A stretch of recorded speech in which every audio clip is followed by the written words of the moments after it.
আজকে আমার পাশে যাকে দেখতে পাচ্ছেন, she needs no introduction, Meenakshi Mukherjee, Uttarpara কেন্দ্রের বামফ্রন্ট মনোনীত সিপিআইএম প্রার্থী। দিদি আমার সঙ্গে রয়েছেন, বর্তমানে একটু চা খেতে চলেছেন, তখনই দিদিকে বিরক্ত করার একটু সুযোগ পেয়েছি। উত্তরপাড়ায় কি তাহলে এবার জমজমাট কাস্তে হাতুড়ি? উত্তরপাড়ার সঙ্গে গোটা পশ্চিমবঙ্গ বিগত 15টা বছরে প্রচুর ভুগেছে।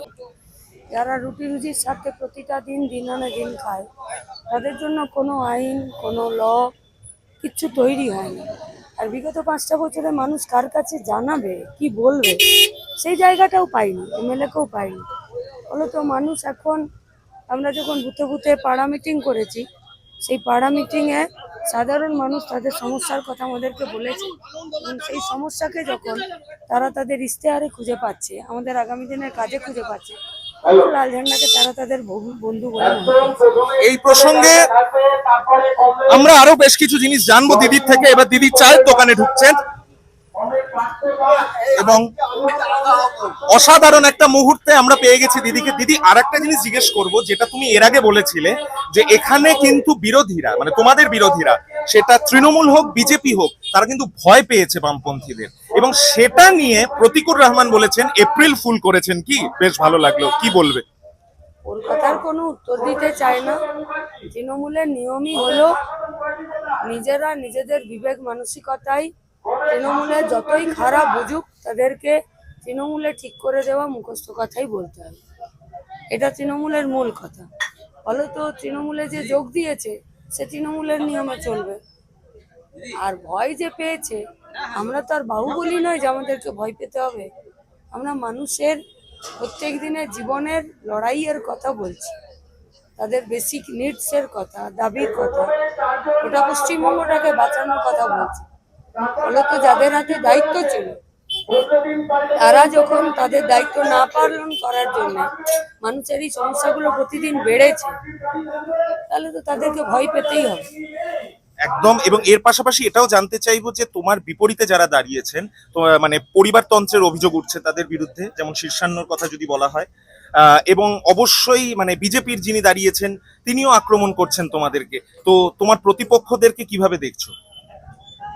এরা তো আসলে মানুষের প্রতিপক্ষ, নইলে তো গোটা উত্তরপাড়ার সঙ্গে গোটা পশ্চিমবঙ্গের কিছু কথা বলতেন, তা তো বলছেন না। আমাকে আক্রমণ করে কি হবে? আমরা রাস্তায় পথে ঘাটে থাকা আন্দোলন করা লোক, কেস খাওয়া লোক, জেল খাটা লোক। আমাদের বিরুদ্ধে কথা বলে কোনো লাভ নেই। আমাদের বিরুদ্ধে না প্রমোটারি পাবে, আমাদের বিরুদ্ধে না চুরির অভিযোগ পাবে, আমাদের বিরুদ্ধে না লোককে হেনস্থা করার অভিযোগ পাবে। তো শুধু শুধু আমাদের বিরুদ্ধে পড়ে থেকে কি লাভ? তুমি পলিসির কথা বলো না। ভারতীয় জনতা পার্টি ভীষণ কনফিডেন্ট যে এবার তারা ক্ষমতায় আসতে চলেছে, কিন্তু আমরা সম্প্রতি, এটা তোমাকে বিশেষ করে মানে জিজ্ঞেস করছি কারণ তুমি একজন মহিলা প্রতিনিধি এবং তোমাকে ক্যাপ্টেন বলা হয় তরুণ ব্রিগেডের। তো সেই ক্ষেত্রে আমরা দেখলাম মহিলা বিল মুখ থুবড়ে পড়লো, এবং নতুন যে বিলগুলি আনা হচ্ছিল, যেখানে সংসদে আসন বাড়ানোর ইত্যাদি, এই সমস্ত বিল মুখ থুবড়ে পড়েছে। তো সেই ক্ষেত্রে তুমি একজন মহিলা হয়ে বিশেষ করে এই মহিলা বিল মুখ থুবড়ে পড়ার ক্ষেত্রে প্রধানমন্ত্রীর গতকালের ভাষণ দেশের উদ্দেশ্যে যেটা উনি দিলেন, এই সমস্ত প্রসঙ্গে তুমি কি বলবে? সংখ্যাগরিষ্ঠতার অহংকারে ভারতবর্ষের ঐক্যবদ্ধতা এবং সংবিধানকে বাইরে রেখে শুধুমাত্র ধনী ভোটে বারে বারে বিল পাস হয়। বেশ, এটা মানে খুব প্রাসঙ্গিক একটা কথা বলেছে মীনাক্ষী। মীনাক্ষী, একটা জিনিস অবশ্যই জিজ্ঞেস করব, উত্তরপাড়ায় কাস্তে হাতুড়ি জয়ী হলে, বামফ্রন্ট জয়ী হলে, সিপিআইএম জয়ী হলে, মীনাক্ষী মুখার্জি প্রতিনিধি হিসেবে জয়ী হলে উত্তরপাড়ায় কি কি পরিবর্তন আমরা দেখতে পাবো? প্রথম কথা, এখানে পুলিশ আইন অনুযায়ী কাজ করবে। সরকারি যা রুলস রেগুলেশন আছে, সেই রুলস রেগুলেশন অনুযায়ী সরকারের প্রত্যেকটা উইংস কাজ করবে। এর পরের কথা রইল, যদি সরকারি নিয়ম অনুযায়ী সরকার পরিচালিত হয়, তাহলে আমাদের স্কুলগুলো, আমাদের হসপিটালগুলো মুখ থুবড়ে পড়বে না। যদি সরকার নিয়ম অনুযায়ী, পুলিশ নিয়ম অনুযায়ী কাজ করে, তাহলে মদের দোকান, সাট্টার দোকান চলবে না, পথঘাট ভালো হবে, বন্ধ কারখানার জমি বেহাত হয়ে যাবে না, দখল হয়ে যাবে না। তাহলে সরকারের জমি, সরকারের টাকা সরকারের ঘরে থাকলে মানুষের জন্য কাজ হবে। বেশ, আর একটা জিনিস, তোমার তোমাকে আক্রমণ করে, যেরকম তুমি বললে যে আমাকে আক্রমণ করলে আমার কিছু এসে যায় না, কিন্তু এই যে আমরা দেখতে পাচ্ছি বারবার মিসোজিনিস্ট মানে নারী বিদ্বেষী যে আক্রমণগুলো, কখনো মানে আমি মানে এটা বলতেও খারাপ লাগছে যে কখনো কাজের মাসি, কখনো ইত্যাদি, তোমাকে, দীপশিতাকে যে আক্রমণগুলো করা হচ্ছে, সেইটার বিষয় মানে এগুলো কি গায়ে লাগে নাকি পাত্তা দাও? যে রাজনৈতিক দলে আছেন, সেই রাজনৈতিক দলের আদর্শ অনুযায়ী কথা বলবেন। তো সেই রাজনৈতিক দলে মেয়েদেরকে তো সেকেন্ড বেঞ্চার ভাবা হয়। তোমার চা এসে গেছে।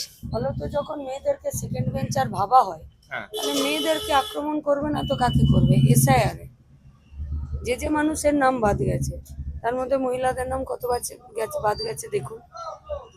এর থেকেই তো পরিষ্কার বোঝা যায়। অনেক অনেক ধন্যবাদ দিদি। এবং দিদিকে মানে আমরা পেলাম, দিদি খুব গুরুত্বপূর্ণ কথা বেশ কিছু বলেছেন, এমনকি এসআইআর নিয়েও বেশ কিছু গুরুত্বপূর্ণ কথা কিন্তু দিদি বলেছেন।